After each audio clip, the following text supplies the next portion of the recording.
한 주간 발생한 뉴스를 재정리해보는 시간입니다. 지난 한 주 동안 주요 이슈는 뭐가 있었는지 이상원 뉴스민 기자를 통해서 이야기 나눠보겠습니다. 화상으로 연결해봅니다. 안녕하십니까? 네, 뉴스민 이상원 기자입니다. 네, 우선 지난 한 주 동안 발생한 주요 이슈부터 종합해 주시죠. 네, 올해도 대구 키어 축제가 반월당 대중교통 전용 지구에서 열리는데요. 홍준표 시장이 올해도 반대 의사를 표시하면서 갈등이 예고되고 있다는 소식부터 짚어보겠습니다. 대표가 구속된 영풍 석포제련소가 공식 사과하며 산업재해 재발방지 대책을 발표했다는 뉴스도 전해드립니다.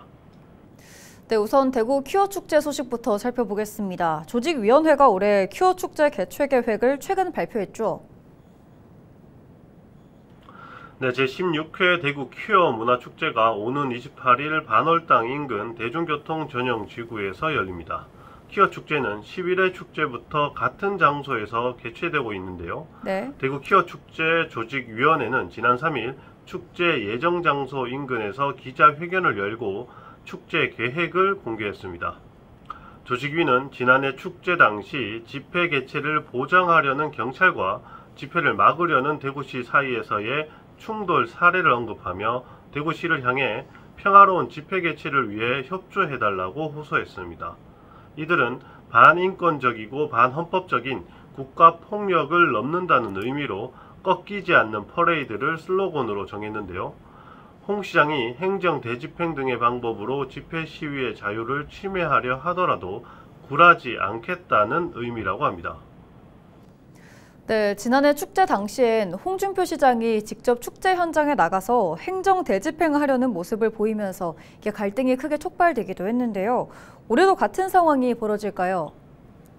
네, 홍 시장은 지난 2일 시청 간부회의에서 퀴어 축제는 위법이라는 입장을 밝혔고 6일에는 대구시가 2024 대구 퀴어 축제 관련 대구광역시 입장을 내고 집회 장소를 변경하라고 요구하기도 했습니다.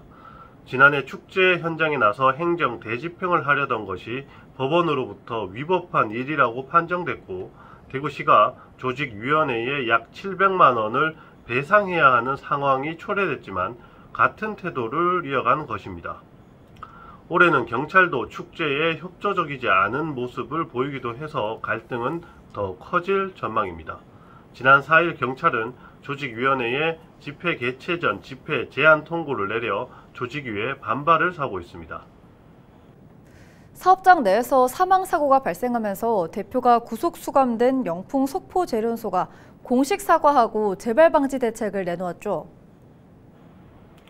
네, 영풍 석포제련소 내 산재 사망사고로 박영민 대표이사가 구속된 이후 영풍은 사과와 함께 산업재해 재발방지 대책을 발표했습니다.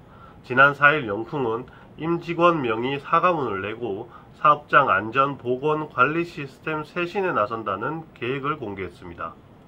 올해 초부터 추진하던 안전보건 혁신 10대 과제를 계속 이어나가면서 위험 요인 발굴, 예방 시스템상의 문제도 밝혀내겠다는 계획입니다.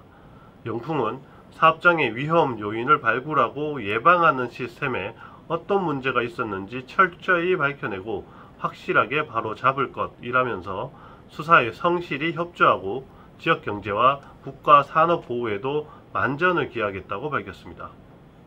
네, 오늘 주간 이슈 점검은 여기까지 듣겠습니다. 지금까지 이상원 뉴스민 기자였습니다. 고맙습니다. 네, 감사합니다.